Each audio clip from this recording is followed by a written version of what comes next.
مقدس اور معزز اجتماع کے لیے قرآن مجید کی جس آیت وافی ہدایہ کی تلاوت کا شرف حاصل کیا اور سرنامہ کلام میں جسے موضوع گفتگو قرار دیا، پروردگار عالم اپنی مقدس کتاب قرآن مجید فرقان حمید میں اللہ اپنے نبی کو مخاطب کر کے اللہ اپنے حبیب سے ارشاد فرما رہا ہے۔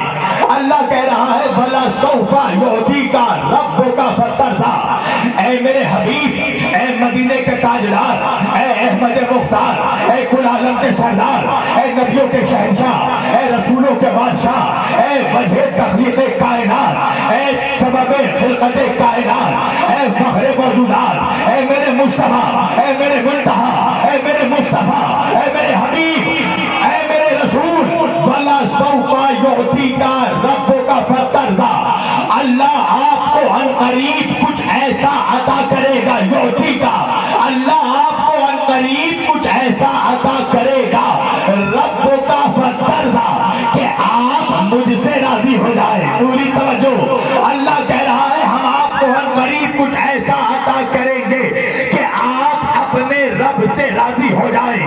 اب جب میں نے اس آیت کو پڑھا تو آیت پڑھنے کے بعد میں نے مکہ المکرمہ کا سفر کیا، میں مکہ گیا، کعبۃ اللہ میں پہنچا تو کیا دیکھا؟ جو نمازی تھا وہ نماز کی حالت میں تھا، جو ساجد تھا وہ سجدے کی حالت میں تھا، جو عابد تھا وہ عبادت کی حالت میں تھا، جو روزے دار تھا وہ روزے کی حالت میں تھا، جو حاجی تھا وہ حج کی حالت میں تھا۔ طواف کرنے والے طواف کر رہے تھے، سجدہ کرنے والے سجدہ کر رہے تھے، قیام کرنے والے قیام کر رہے تھے، سلام کرنے والے سلام کر رہے تھے، روزے دار روزے کی حالت میں تھے، زکاتی زکات نکال رہے تھے، نمازی نماز پڑھ رہے تھے۔ میں نے ایک ایک نمازی سے پکڑ کر پوچھا نمازیوں نماز کس لیے پڑھ رہے ہو؟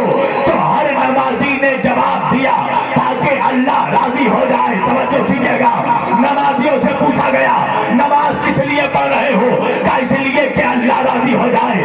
میں نے روزے داروں سے پوچھا روزہ کس لیے رکھتے ہو؟ کہا اس لیے کہ اللہ راضی ہو جائے۔ میں نے حاجیوں سے پوچھا حج میں کس لیے آئے ہو؟ کہا اس لیے کہ اللہ راضی ہو جائے۔ میں نے طواف کرنے والوں سے پوچھا کعبے کا چکر کیوں کاٹ رہے ہو؟ کہا اس لیے کہ اللہ راضی ہو جائے۔ سلام کرنے والوں سے پوچھا سلام کس لیے کر رہے ہو؟ کہا اس لیے کہ اللہ راضی ہو جائے۔ قیام کرنے والوں سے پوچھا قیام کس لیے کرتے ہو؟ کہا اس لیے کہ اللہ راضی ہو جائے۔ ساجدوں سے پوچھا سجدہ کس لیے کر رہے ہو؟ کہا اس لیے کہ اللہ راضی ہو جائے۔ عابدوں سے پوچھا عبادت کس لیے کر رہے ہو؟ کہا اس لیے کہ اللہ راضی ہو جائے۔ زاہدوں سے پوچھا تقویٰ کس لیے اختیار کیا؟ کہا اس لیے کہ اللہ راضی ہو جائے۔ عالموں سے پوچھا علم کس لیے حاصل کیا؟ کہا اس لیے کہ اللہ راضی ہو جائے۔ حافظوں سے پوچھا قرآن کس لیے حفظ کیا؟ کہا اللہ راضی ہو جائے۔ اللہ جانے میں میدان میں پڑھ رہا ہوں یا بند مکان میں پڑھ رہا ہوں۔ میں نے قاریوں سے پوچھا تلاوت کس لیے کر رہے ہو؟ کہا اس لیے کہ اللہ راضی ہو جائے۔ میں نے عالموں سے پوچھا علم کس لیے حاصل کیا؟ کہا اس لیے کہ اللہ راضی ہو جائے۔ اب میں امتیوں کے صفوں سے نکل کر عالم معرفت میں انبیاء کے صف میں پہنچا۔ میں نے آدم سے پوچھا آدم توبہ کس لیے کی؟ کہا اس لیے کہ اللہ راضی ہو جائے، اس لیے کہ اللہ راضی ہو جائے۔ میں نے نوح سے پوچھا طوفان میں سفینہ کس لیے چلا رہے ہو؟ کہا اس لیے کہ اللہ راضی ہو جائے۔ میں نے حضرت سلیمان سے پوچھا ہوا میں قالین کس لیے اڑا رہے ہو؟ کہا اس لیے کہ اللہ راضی ہو جائے۔ میں نے داؤد سے پوچھا ہاتھ چھو کر لوہا کو پگھلا رہے ہو؟ کہا اس لیے کہ اللہ راضی ہو جائے۔ میں نے یونس سے پوچھا مچھلی کے پیٹ میں تسبیح کس لیے پڑھ رہے ہو؟ کہا اس لیے کہ اللہ راضی ہو جائے۔ میں نے ابراہیم سے پوچھا آگ میں سجدے کس لیے کر رہے ہو؟ کہا اس لیے کہ اللہ راضی ہو جائے۔ میں نے موسیٰ سے پوچھا دریا میں راستے کیوں بنا رہے ہو؟ کہا اس لیے کہ اللہ راضی ہو جائے۔ میں نے عیسیٰ سے پوچھا ٹھوکر سے مردے کو کیوں جلا رہے ہو؟ کہا اس لیے کہ اللہ راضی ہو جائے۔ ایک بات سمجھ میں آ گئی شہریہ والوں